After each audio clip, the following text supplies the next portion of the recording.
I didn't bother because it's a fucking waste of time. It's so stupid. It doesn't make any difference. November 5th will not be election day. It's going to be erection day. Because no matter who gets in, we're all going to get fucked. We're all in this together.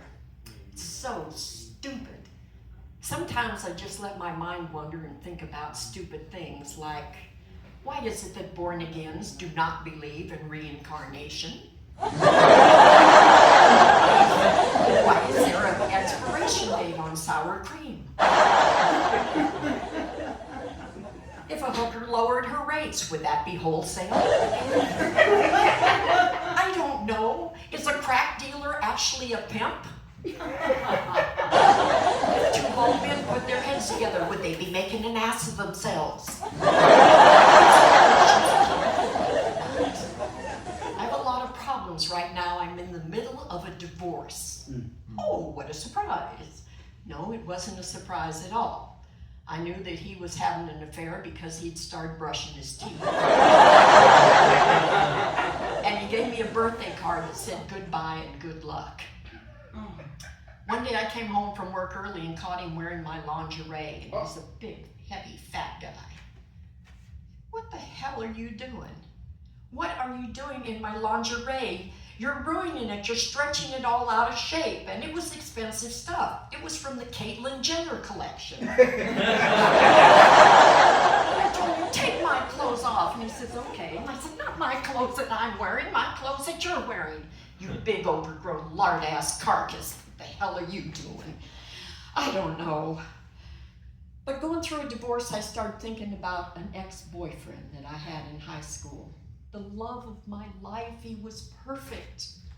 He was like a good steak. He was thick and he was juicy, and I was too young to realize what a good thing I had when I had it. But I couldn't marry him. His name was Dick.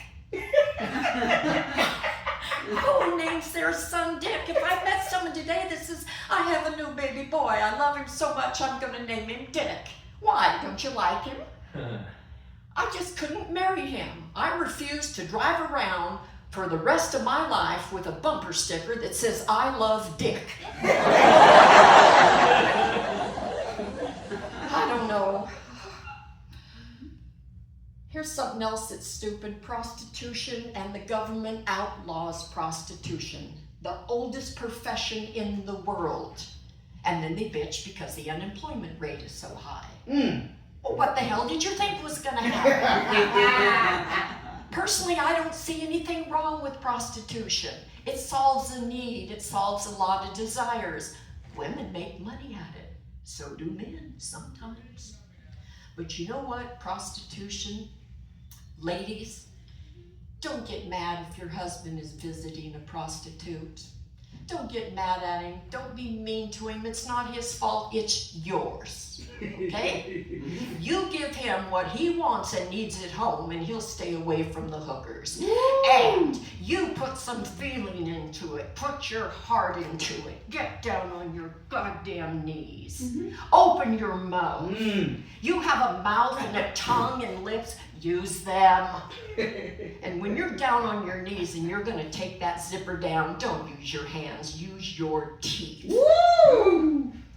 And don't get it right the first time. Tease him a little. It's okay to tease him if you're going to take him to the finish line. So you get down, you take the zipper down about 1/3 of the way. And then you stand up and you look him in the eyes. And you take a step back from him. Because he'll be reaching for you, but don't let him touch you. Look him in the eyes. You tell him with your eyes, don't say anything. You can make your eyes say anything you want them to. Look at him and tell him how much you want him. You tell him that he is the most desirable man in the world. And then you get down on your knees and you go for step 2 of the zipper.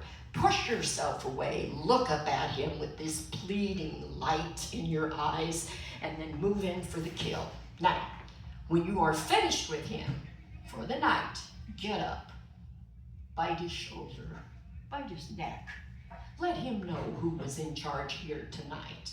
And I'll tell you one thing, when you come home from work tomorrow, that boy will have a smile on his face. He'll be waiting for you and he'll be happy to see you.